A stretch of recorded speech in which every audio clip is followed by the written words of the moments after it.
we are talking about future of jobs or future of finance or future of work, but future is already here.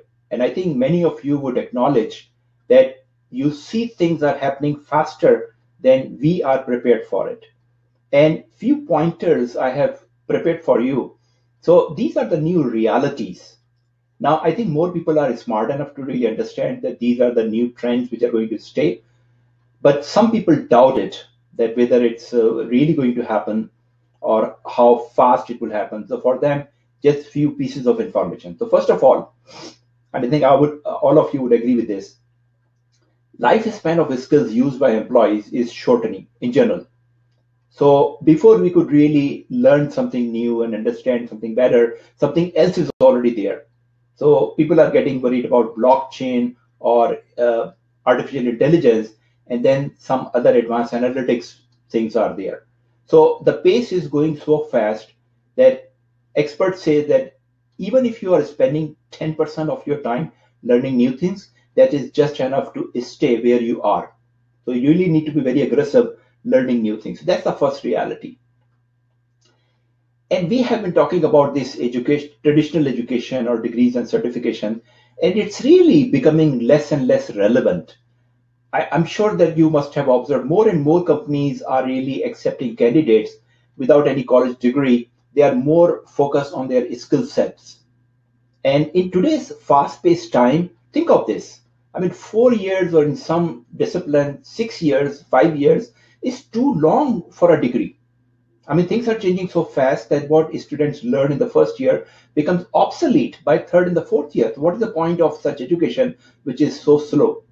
So, of course, in this realistic world, if you look around, businesses are moving very fast and they have to. But our educational system in general is really significantly lagging behind. So, as a result, skill gap is widening, which means that what people or students learn in the college and universities is not really demanded in the market as much as it should. So you could look any part of the world, the fresh college graduates are really struggling to even get opening starting positions to start their career. And even mid-level experienced professionals are struggling because the education they covered traditionally was 10, 15, or 20 years old, and it's becoming less and less relevant. So the big impact you see of this skill gap is in the job market.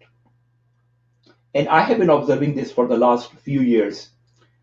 On the one hand, you see there is a lot of good jobs available. Many companies are hiring, or they have long window to look for the right or to find the right candidate. At the same time, you see there are crowd of candidates, crowd of job seekers who are struggling and getting frustrated because they are not making any progress. That is the result of skill gap, because the skills which employers and companies and recruiters are seeking is not being offered, generally speaking, by the supply line of the talent. And that gap is only widening. So that's another reality. Now, also based on all these factors, you could see that average work tenure is shortening. So in for CFO, it's very common that average tenure in most of the places is 3 to 4 years, but even for the junior roles is shortening now, because the change is making employers forced to replace jobs. So job contents are changing, requirements are changing, and that is why the job tenure is also reducing in general. Now, interestingly, technology is still considered an industry, but really, technology is so widespread now that it has become more like a function like finance. So technology is merging actively into every industry. It's not an industry in isolation. It's part of every other industry. It is getting more and more integrated. So as I said, it's more like finance. So in every industry, you will find a technology part or technology component. And like every business manager has to really understand finance and know somewhat level of finance knowledge, also technology has become an essential expertise for every manager to have it. Now you don't need to become a technologist or a special expert into it, but at least you should have the insight or understanding or the level of expertise which help you to do your job in an effective manner. So as a result of all these factors we have covered so far, informal education is becoming mainstream. No wonder, because for even at least for the experienced professional, there is no option for them to go back to school and college and universities. And even the contents are not relevant. So what they are doing, they are jumping on wherever the opportunity is available. So online education is spreading very fast. There is a lot of new programs based on the new technology offered by the even established colleges and universities, and a lot of information is available freely on through YouTube videos and through other channels. So that's all part of the informal education or short-term education, going to a short-term training is really becoming a mainstream for people to learn faster. And especially in the IT area, this is happening much deeper, faster, and wider. So disruption has become a new norm. It's happening every day, it's happening every industry, and if it is not happening, then it will happen very soon. So that's a few new realities we need to understand, and I hope that most of you or all of you are very familiar with these trends already. Okay, so few global level mega trends also to observe and understand. And I'm sure you must have heard about the fourth industrial revolution. Now, many people are not really fully understand what does it mean. So if you look at the little bit history of this sequence of industrialization, it started long time ago with the water and steam as the power and source of energy. I think that happened somewhere like 1780, long time ago. That was considered the first industrial revolution. Second industrial revolution is called when we invented electricity. That happened 100 years after. That was somewhere around 1890. And the third industrial revolution, some of you might have seen those times. That was in 70s, I think, when the automation happened to started to happen at a wider level. And the fourth industrial revolution we is going through right now. So fourth industrial revolution started 10, 15 years ago, and it's only increasing. So notice one thing, that in the previous industrializations, it took almost a century to move from the first industrial revolution to second and second to third. This fourth revolution is happening only 30 years after, 30, 35 years. So imagine that what next could happen. So just developing a mindset of preparing for the change. The other important thing to really observe and understand is the emergence of exponential organizations. Now, you might not have heard of it because this is a new term being used for new modern businesses. Now, their very unique characteristic is that they are very fast growing. They are growing exponentially, actually, compared to the average businesses. And with that exponential growth, they are impacting the masses, they are impacting the lifestyle, they are creating massive outputs. And as a matter of fact, they are changing the world. And many of these companies and businesses at a large scale is also considered responsible for creating disruptions in the existing or old industries. And I think it would make better sense if I show you a few examples of these companies. So these are the few examples of these exponential organizations. And you can see that Google, Amazon, Microsoft. Now there are also Facebook, there are also some small scale companies like Uber. It's a new technology company. It's not that large scale as Amazon and Google are, but still they are disrupting the old industries.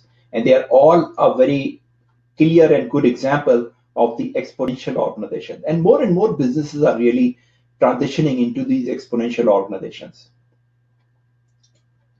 So few characteristics of these exponential organizations. By the way, this is called EXO as an abbreviation, exponential organization.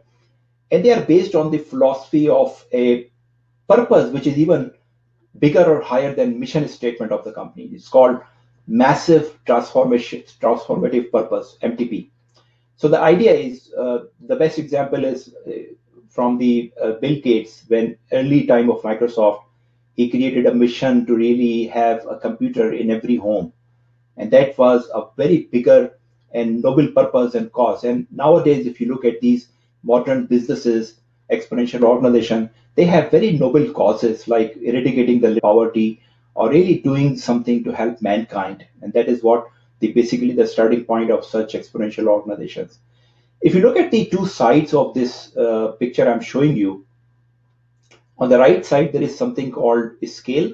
It's an abbreviation of few ideas, the way these companies operate. And on the left side, you see ideas, which is abbreviation of few things they do internally. And the few things to notice here is like their regular practice, like staffing on demand. They don't really hire employees like an old large organizations. They are very much connected to the community and crowd outside the organization. They are heavily relying on the artificial intelligence and modern technology. They don't really invest a lot into the assets. So wherever it's based on the shared economy. So wherever they see the opportunity to really acquire assets on rent or lease or through sharing, they go for that. And engagement is very high. Even it's not inside the organization only, but outside with all the stakeholders, they are very high on engagement. So that is their characteristic from an external point of view. Internally, they work also very in a very different, robust manner. So interfaces inside the organization with the different stakeholders, dashboards, clarity on the result and performance, experimentation. So they are doing a lot of new things. I mean, for example, if you take the Google, we hear a lot of successes of different projects. We don't hear about the failures.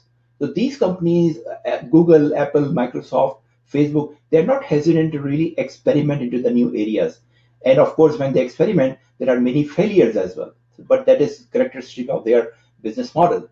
And they are very much socially connected with inside and outside the organization. So this is just to give you an idea that these exponential organizations are basically driving with huge resources available, huge capital available. They are driving the big change happening in this world.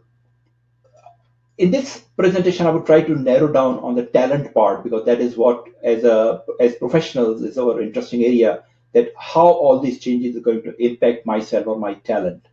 So this picture, this is from Deloitte actually.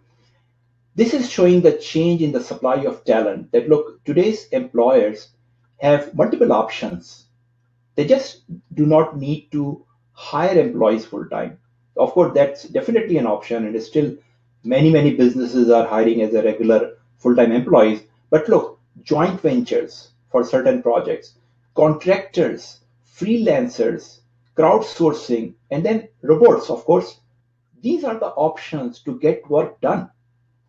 So choices from an employer point of view are increasing significantly, and also choices from a supplier of talent also increasing. I'll show you a few ideas about that. So that's a changing world, and that is what we need to be prepared for. This is also a very interesting chart. If you just focus on that, it shows the labor cost savings. And this is basically projected. I think projection is for 2025, which is not far away, 6, 7 years ago, 6, 7 years in the future. But look at the numbers. Starting on from the left side, these are the matured economies or developed countries. So starting with South Korea, Japan, Canada, United States, Taiwan, United Kingdom, Germany. See the savings are expected in the labor cost simply by adopting to robotics. So game is changing here. I mean, few years ago, last 10, 15, 20 years ago, the labor cost was in favor of the developing countries. So China, India, those economies have an advantage in terms of the cheap labor. The game is reversing now. Because of the adoption of the technology and adoption of the robotics, the industrialized nations or the advanced developed nations are becoming more advantageous because they could achieve the production cost at cheaper than those developing countries now by using robotics. That's a big change. That's a big game changer actually, which is going to change the dynamics of the world economy going forward. Another phenomenon to observe is I'm sure you're familiar with white collar, blue collar, and many of you might have heard about the new collar. So that's the new thing. This term was coined by IBM CEO not long ago. I think that was 2016 when he came with this. And new collar basically, this is it's not about degrees, it's about skills. And what you see next is the definition by Wikipedia, which says a new collar worker is an individual who develops technical and soft skills, leadership skills, needed to work in the contemporary technology industry through non-traditional education paths. Now, this was coined by IBM. When I researched, I found that IBM now is offering a certification in new collar workers or new collar job. So that is how it is really advancing. And this is also confirms our understanding that degrees and certifications are becoming irrelevant. So new collar is all about the talent and skill. If you have the skill, you have the future. If you look at the bottom box, it's a little broader definition. Typically, so new collar jobs, the new collar jobs are new collar workers. I think even if you search the job search section on the internet, you will find some jobs categorized as new collar jobs. New collar jobs typically involve more technical or hands on work, but are not limited to a particular setting. So it's broadening actually. So it's currently focused on technology jobs, but it's broadening in other industries as well. May not require a traditional college degree, but do require considerable skills, talents, either learned or self taught. The starting wage is often much higher than many jobs available to workers with only a high school diploma.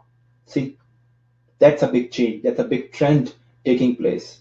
And it's a big encouragement for the people to rely on the informal education and develop their career. Okay, so with these few preambles, so this just provides a context of our conversation here that with these big trends, what is going to happen? So let's focus on that part. So what is future of work we are talking about? So future of work, it is it is more than about emerging technology. So, of course, emerging technologies are the big driver, but now we are talking about the socio-economic factors. These things are impacting our lifestyles, and these factors are affecting every part of the life today. So, it's much more than emerging technologies only, future of work. Future of work is a shift towards independence, self-employment, or in other words, called gig economy. Now, this is expanding very fast, and I'm sure many of you are familiar that there's a whole shift of supply of talent towards independence. So more and more people are doing something on their own, entrepreneurship, or a combination of entrepreneurship or employment or self-employment. So all these contractors, small-scale business providers, small-scale boutique firms, they are basically driving the economy towards this proprietorship or freelance society or gig economy, whatever you call it. But that is the future of work. Future of work is also about transparency of performance. So, with the help of technology, the job performance is becoming very transparent, which means that even if you are a remote worker, in many cases, if you are working from home remotely, your performance is more visible to other people or your supervisors than someone sitting in the office. And that is applicable to most of the job category, that somehow technology or the way the work is organized is much more transparent, which means that not only transparency, it also leads to the rewards. The more work, better work, more rewards. So it's not really based on judgment or ambiguity. It's very clear. Most of the jobs emerging are result oriented, are performance oriented. You perform those jobs, and either there is result or there is no result. So it's becoming very, very transparent to manage the workforce or talent from a reward and return point of view. and it's leading into a talent war. So it's again very interesting and weird phenomena that on the one hand we have a lot of people looking for jobs, and on the other hand there is a talent war going on between the employers and companies. And again, the major factor is skill gap. Majority of the candidates would not do enough what is required, so they are gradually becoming obsolete. It's obsolescence of a big chunk of talent supply, and nobody could change it because part of the statistics, as I always say, that no matter what, 10% of the people have would only move to the leadership roles, and 90% want it, but they would not do enough. So talent war is for that 10% of the talent, because 90% they nobody wants to hire any less than a perfect candidate, right? If you have to hire, you would look the best candidate available in the world. So while 90% supply is there, it's obsolete. Nobody wants it. Talent war is for the 10% of the candidate. And that is what you see in subsequent slide, a few surveys these companies have done for the employer. So another interesting thing is future is not about jobs. Future is about work. I'm not sure if you will have a job 5 years, 10 years from now or not, but you will be working something. You will be working on something, right? I don't have a job right now, but I'm working. I'm very busy. That's the future. Similarly, I'm not sure if you would have a salary or wages, but you will have some income. People who are driving Uber are not have a salary, they're not employees, but they are doing some work and they are getting income. That's the future of job, future of work.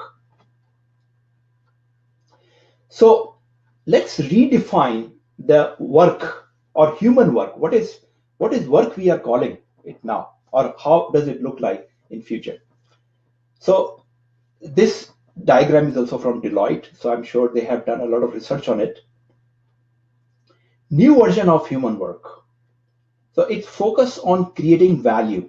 See, so general criteria between the human related work and the machine related work is that human work is related to the capabilities or the skills which robots cannot do, at least here for yet. And creativity is one of the big things, creating value. Number two, these human work is non-routine because routinized work could be done by machines very well. It's about non-routine work. It's non-process based. It's increasing work group orientation. So it's not doing alone, but interacting with other people, interacting with other human beings in those settings. And it's not predetermined. It's fluid, which means that you want to start with something and you don't know what direction you have to take tomorrow or in future. And its context is specific rather than standardized. So there is, you would notice that in these variables, there is a lot of subjectivity. So generally speaking, what we are seeing here that we are moving from standardized, routinized jobs to more subjective, judgmental, analytical based value creation, creativity type, innovation type of task or work in the future. So from an individual point of view, you need to see that what type of roles or jobs you are doing right now and try to go through each and every criteria, that how much routine or non-routine it is, how much value you are creating, how much process or non-process based, and see that what is the risk of your job or role to really go away and how you could change or transition your skill set to make yourself more useful in the future. This is another very useful slide, and it basically shows the human skills, how redefining work draws on human capabilities. So human capabilities listed here, if we look at this circle from the left side, is curiosity, imagination, intuition, creativity, empathy, emotional and social intelligence. Now, fortunately or unfortunately, no robot has been invented yet who has these type of skills, right? So these are uniquely human skills. That makes us advantageous. That makes us superior over machines and technology.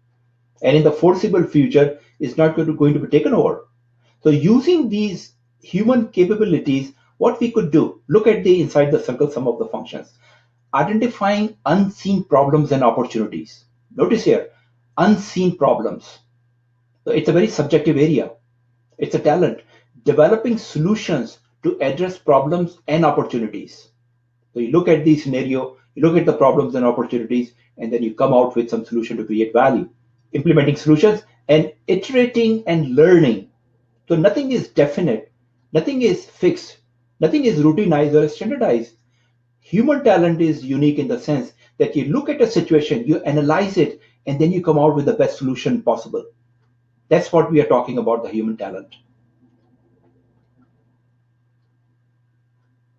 So, in a nutshell, what we are talking about for human talent is about creativity, critical thinking, collaboration, and communication. Four C's of the talent for human. And see yourself that how would you rate on each of these skills. This slide or this picture you see is actually from McKinsey. And what basically they are trying to explain here, if you look at the right side, let's start from the top. So how workforce skill will shift. So we are talking about a big gap in skills. So something has to be corrected, right? There are two stakeholders, employees and employers. So employers are much more resourceful and they have more ability to fix the course. So what they will do, if you look at the right side, they could or they will retrain employees, they will redeploy, put them in the right place, they will hire new employees, they will contract with employees, and also a brutal reality, they will release some of the talent which is not required by them. So they have multiple choices. On the left side, there are also some structural things they could do on their side to again create or transition the skills for the workforce for the new future of work.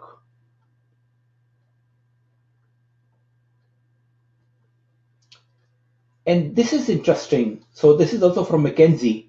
They have really done a very serious work on this research. And I would like you to pay attention here on this slide because this would be very useful for you. So there are five type of skills listed here, a group of skills listed here. If you start from the left side, so one group of skills is physical and manual. So these are the type of the jobs which are on the production floor or manual jobs, which requires dealing with the equipment and operation, those type of things. The second level from the left is the basic cognitive, where you have to use some of your intelligence or your brain or your knowledge. But these are basic cognitive skills. Examples are given at the bottom of this slide. If you look at that, so examples are basic data input and processing, basic literacy and communication. Next level in the middle is higher cognitive skills. Now, these are the skills which related to the creativity, complex information processing and implementation. And further next to this group of skills is the social and emotional. And if you look down, that skill is related to entrepreneurship and initiative taking, leadership and managing others. I think these two categories fit best to most of us here. Higher cognitive and social and emotional. And then on the left, extreme left is the technological. These are the advanced technical skills for a specialized role, advanced IT skills and programming, basic original skills, the data analysts, data engineers, those type of roles I think would fit in here. So among these five skill categories, our interest is in the middle three, because those are the skills which mostly relate to the type of jobs and roles we do: basic cognitive, higher cognitive, and social and emotional. Also notice here that this slide shows the expected growth in these type of skills in 2030. So this comparison is based on actual situation in 2016 and what will happen in 2030, 12 years from now. And the percentages you look at the bottom, that physical and manual skills are going down in demand, understandable. Basic cognitive skills are also going to go in lower demand, minus 15%, understandable. Higher cognitive is going up by 8%, and social and emotional are going up by 24%. And of course, the specialized technological jobs even in higher demand. But as I said, that most of us really fit well into these three categories in the middle. So let's focus on that part. So optimistic outlook for the higher cognitive and social and emotional skills, and negative outlook for the basic cognitive and physical and manual. This slide shows you a little bit more elaboration of the roles and skills. So this is narrowed down on the three skills group we have talked about: basic cognitive, higher cognitive, and social and emotional. So if you look at the skills here, which are given a little bit more detail, and then also sample occupations in the next column. So you could look that if this is the type of the skills, what are the type of jobs? So I will start from the top. Look at the first, basic literacy, numeracy and communication. Type of jobs, cashier or customer service. Then the basic data input, typist or basic accounting clerks. In the higher cognitive skills group, you will see some advanced roles like editors, writers, but for the roles which are related to us, you would notice financial analysts, accountants with the quantitative and statistical skills. Then there are doctor, nurses, and underwriters. Then again, if you look at the complex information processing, you will see it's market research analyst, lawyers. In the bottom category, the social and emotional skills, you will see the third line from the top, managers and executives. That is where also most of us would fit. And here the skills are leadership and managing others. So it's supervision and managerial roles. So that is most important thing in that category. So this explains you what skills we are talking about. Now this is another slide from McKinsey explaining the same thing. What you need to look here, especially the yellow circles. So this is the key is at the top, there are 5 skill groups are listed: physical and manual, basic, higher cognitive, social emotional, and technological. Our interest is to look at the trend for social economical and higher cognitive, because that is where we fall. So this chart has been drawn on 2 dimensions. First is the perceived importance of skill today. That's the vertical axis, perceived importance, right? And on horizontal, expected future needs. So the best jobs for future are the ones who are on the upper right hand side. And what you notice here on the upper right hand side, the first thing is listed as leadership, which means that this is important today and would be need in future as well. Similarly, communication and negotiation would remain in high demand. Critical thinking and teaching and training and adaptability and entrepreneurship. Those are the yellow circles. The blue circle, which is related to the higher cognitive skills, if you notice here, is the creativity, project management, advanced literacy. So it's very clear that what type of roles or what type of skills would be high in demand in the future. Let's move further. And this chart shows you specifically the percentage increases expected again the same time period between 2016 and 2030. And this chart is mainly for United States and Europe. But look, in the other part of the world, the gap of really following the same trend from Western countries or advanced countries is shrinking, which means if this is happening in USA and Europe, keep assured with a gap of 1 year, 2 year, or maybe 3 years, it's going to happen in the third world and Asian countries as well. And what you see here, again, very clear trend, you don't need to go in much detail. Look at the blue bars and look at the skill which is listed. All the blue bars showing here is showing growth expected. So this is especially true for critical thinking, complex information processing, creativity, advanced communication and negotiation skills, interpersonal skills and empathy, leading and managing others, entrepreneurship. So you could see that this is all research-based information. These companies like McKinsey and Deloitte, they have surveyed thousands and thousands of employers and employees to find out this type of information. So I think this is quite reliable for our purpose here.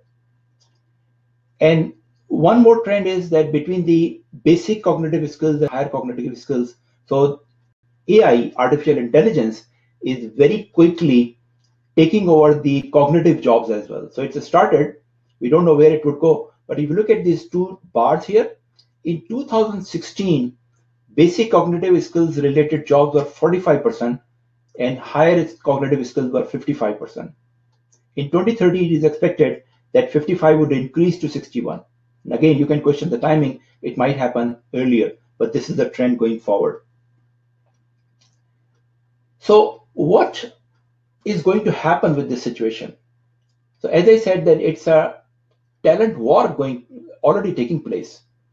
And in this talent war, employers and hiring managers or hiring companies are powerful and resourceful. So this is what McKinsey tells us. This is what they will do. Actually, they told McKinsey that this is what we will do. Hire away from competitors. It's a talent war. One option. Offer more attractive wages to talented candidates. Broaden recruiting efforts, including from non-traditional sources. And finally, use industry connections. So they will do everything to find the right candidate, right talent. This is the talent war we are talking about. Now, big question is, are you part of it? Whether you are looking for a job or not, you would be part of it. You should be part of it. Because according to the most recruiters and employers, the best candidates are those who are not looking for a job. So you should get your best career offer while you are not looking for it. Are you part of it? So we are in disruption, folks. All type of disruption is happening. And what you could do, rather than becoming a victim, you need to do something, and change management is the only thing we could do. So we are passing through a change process, and we need to really manage it as best as we could do. And of course, we are not as resourceful as the employers are, but we definitely could do a lot than we believe today. This slide you have seen before. So, and by the way, these are not definite numbers. These numbers are changing. The future is so uncertain that every time you look at these type of statistics, there is some revision in it. So initially, World Economic Forum issued a report in 2017, which was a net loss. So at that time, they were saying that there would be 5 million jobs would be lost in net. Now in 2018, they changed that, and now they are saying that there would be a net gain. So 133 million new jobs and 75 million lost. So there is a gain of 50 million jobs. But this is the latest statistics available from them. Now, we have also learned that very well, that look, it's not about the roles and jobs. It's about skills. So we don't know what roles would be available, what role you would be doing, but more important is that what you could do, what is your talent, what you could deliver for the employers. So based on the current situation, as I said, that the ratio of 90-10 probably would not change much. Now, hopefully, with this communication information, more people will take more proactive actions, but 90% who are not going to become the 10%. So talent, the real talent, the talent in demand would remain in shortage, and because of that, the talent war would remain there, and people would be selectively hired for those important roles. This is also a slide from the World Economic Forum. I think you have seen that. The point I want to highlight here is look at the growing skills. And so this is without doubt that these are the skills which would be demanded in future. And you may find it difficult to relate with your current role or any other role, that how would these skills be utilized. So there are 10 skills listed here. I just tried to redraw these critical skills. So look at these 7 skills. I think 3 are a little bit different, but these 7 are very, very similar. So analytical thinking and innovation, creativity, originality, initiative, critical thinking and analysis, complex problem solving, leadership and social influence, emotional intelligence, reasoning, problem solving, and ideation, right? So it looks very general, or it looks very subjective, or it looks very intangible. Now, you would question, so first of all, there is a trap because it's so simple that everybody would feel that I do have these skills because I think I'm creative, I can solve problems, I can lead people. So there's a trap in it. Now you can imagine in such a competitive environment, we are not talking about that skill at that layman level. We are really talking about advanced skill level. So what you could do, I mean, these are the skills which have been confirmed and reconfirmed by experts and bigger organizations that these are the future demand. But as an average supplier of talent, as an average professional, what could you do? Now notice here that these are not some knowledges which you could buy a book and really develop that. These are actually not pieces of knowledge. I would say these are actually leadership habits. And habits are not formed in one day or by attending a two-day training. You don't form habits.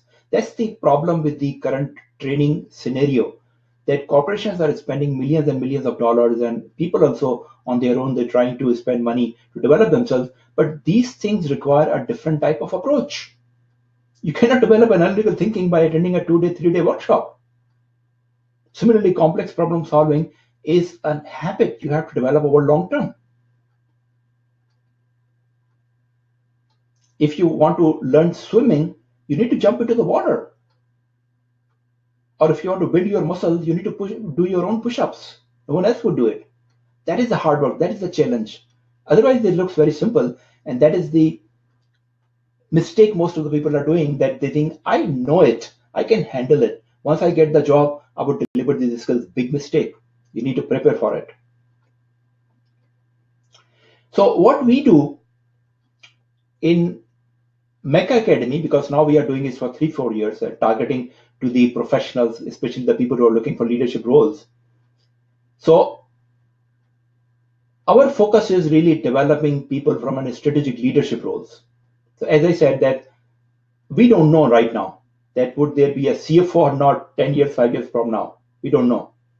But there would definitely be demand of people with the strategic skills or strategic leadership. That's a skill. So in order to develop that strategic leadership, strategic thinking is very, very critical, right? Now, how do we do it? I just built that one slide to help you understand that what is the process for developing strategic thinking, which is also like critical thinking, problem solving. So it's a process you need to do again and again. And what typically we do, that in order to develop strategic thinking, you need to have some input. It cannot come on its own.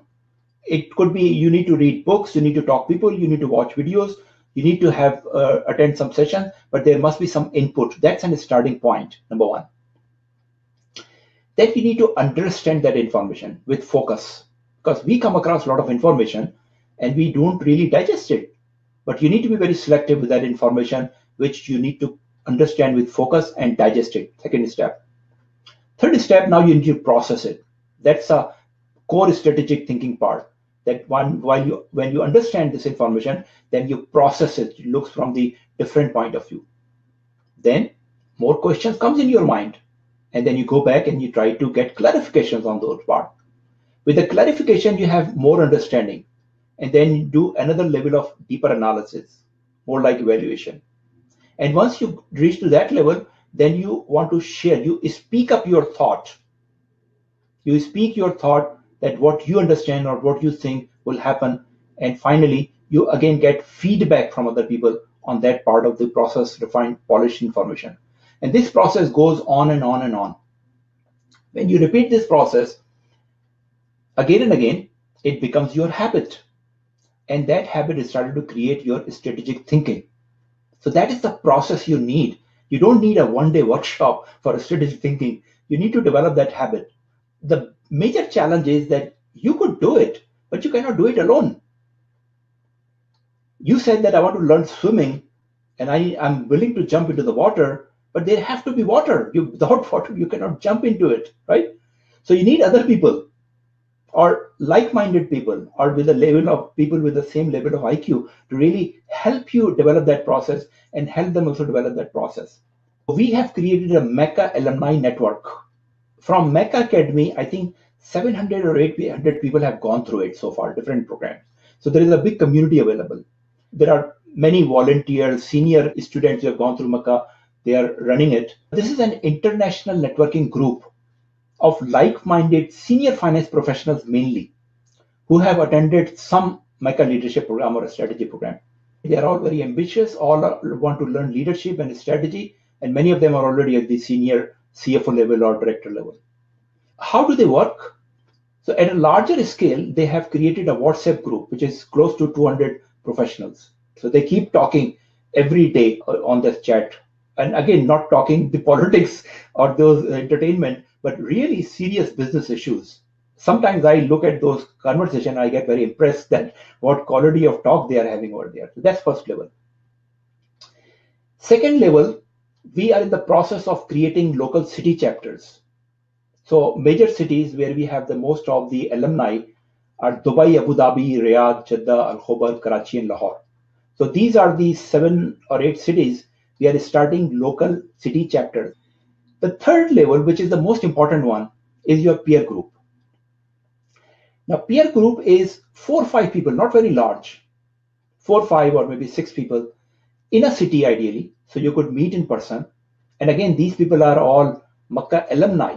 So they are with the similar background and similar ambition and similar goals and similar objectives, and they work together. And these are the people, there are very good examples from Lahore and Dubai and Riyadh. There are small groups who are meeting regularly and they discuss their issues and they're moving on their own. They have already, some of them have completed the program, some of them are completing, but this is the structure they are running on their own. So that's the advantage they are getting being part of the MECA alumni network. Now, what we do on our side from the MECA Academy, just to support those initiatives, we are doing the in-person event. So this is the MECA Strategy and Leadership Summit. The next one is happening this June in New York, actually, Manhattan. We already have the conference room booked and already people have registered. That could be the next one. And after that, we'll have another Strategy and Leadership Summit in Dubai. One of the challenge for many professionals is that, look, they are very intelligent, they really want to make progress in their leadership roles and career, but the work environment, the workplace they work, does not provide them the right environment. And they feel limited that, look, I want to do these things, but it's not really encouraged or there is no right thing. Don't waste your time. Don't wait for the next employment. Join this network because that's the purpose. For 2 days, we try to provide you a similar, highly stimulating professional environment where you could meet people senior than you or at your level and you can practice your leadership. Is high energy, high engagement events. And we try to provide chance to every participant. Last time, I think we provided on the stage to 20, 25 people, and they all presented, and it was all video recorded and photo shots, and people use for their personal branding as well. So, idea here is to provide you and support you as much as possible to keep making progress in your leadership journey. Not really depending on your employer only, but with this network, you could do a lot. So that's one thing we do from our side as well. This MECA Talent Pool initiative is not yet formal, but we are going to formalize in 2020 next year. And what we are doing here, that MECA having a very good brand reputation in the market for last 4 or 5 years, many times I receive requests from employers and recruiters and CFOs to nominate or refer some good candidates. So what we have done that informally we have created a high profile group of select alumni from MECA, and upon request from these the recruiters or employers, we provide their profile to those people of such candidates. And we plan to promote these, make it more formal next year. And at that time, we will also try to promote some select profiles with some selected individual CFOs or maybe sometimes on social media. And we don't charge any fee for these from recruiters or candidates. So this is another side service. If you become part of the community, then you could get benefit from that. The question remains that if you want to or need to become a strategic leader, what you need to do. As I said, the trap is that everybody thinks they are good leaders, they know leadership, they know strategy, and they could handle it when they will be given a job like that. Well, that's not going to happen. You need to prepare first. World is like a cafeteria. You have to pay first before you can eat. Two programs which are going very well established, because this is the third or fourth year for these programs, is one of leadership program and one is the strategy programs. Look at these leadership skills: personal branding, networking, emotional intelligence, presentation skills, work-life integration, office politics, strategic thinking, etc. Right? That's what you need for leadership. Strategy is very interesting. Value creation, business model, strategic vision, strategy mapping, blue ocean strategy, balanced scorecard, value chain analysis, five forces, etc. Now, when you combine these two things, your strategy knowledge with your leadership skills, that is where the rubber meets the road. That is where you really convince or impress other people, because it's all about your branding. It's all about your perceived value, how people look at you. And the best way to really communicate your brand is conversation. That's what I emphasize, that you need to develop the ability to deliver a conversation which conveys your brand.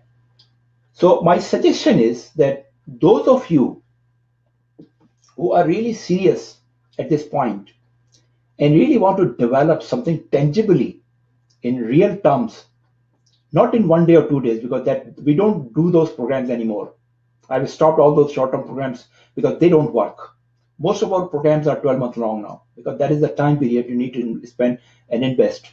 So those of you who are serious, join leadership or strategy program. There are a couple of options you can check yourself. Enroll into this program, and then you would get regular video tutorials. Those video tutorials are like the lecture I'm giving to you now. All sessions are recorded, so it gives you the same level of experience. And then once you enroll formally, you would immediately be included in MECA alumni network, which means you can start working on the side with other network members as well. And with connecting to the network, you can also join or create a peer support group in your city, 4, 5, or 6 people, and then participate and interact at the international group at WhatsApp. So you will expand your network at the international level. Currently there are people from definitely Middle East, India, Pakistan, Africa region, USA, Canada, and a couple of people from Malaysia as well. And meet with your local peer group weekly or bi-weekly. That's the minimum we suggest to really keep the process developing and benefiting you. And spend at least 4 or 5 hours per week, which is very practical. That is the level of commitment you really need to make if you want to develop your strategic leadership skills in the next 12 months. MECA Academy have been accredited by NASPA. And NASPA is the highest accrediting body in USA for all states accounting boards. So we have been accredited by them, which means any certificate you get, it's recognized by all accounting boards around the world. And by the way, LinkedIn has also recognized us as formal school or university, which means that if you do any certification, you could basically enlist in your LinkedIn profile under education. That's recognized by LinkedIn as well.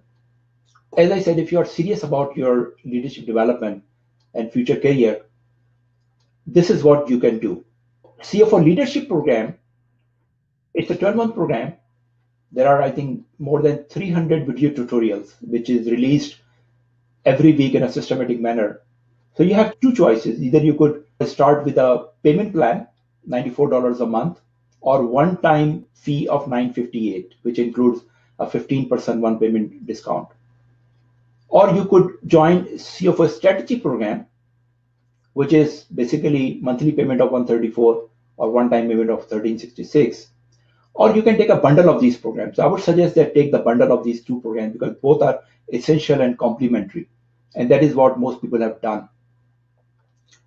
In bundle, you will get some discount, like 12 payments of $194 per month or $1978. Other people, by the way, have already paid $2,500, and Mastermind they paid up to $5,000. So this is really a good deal.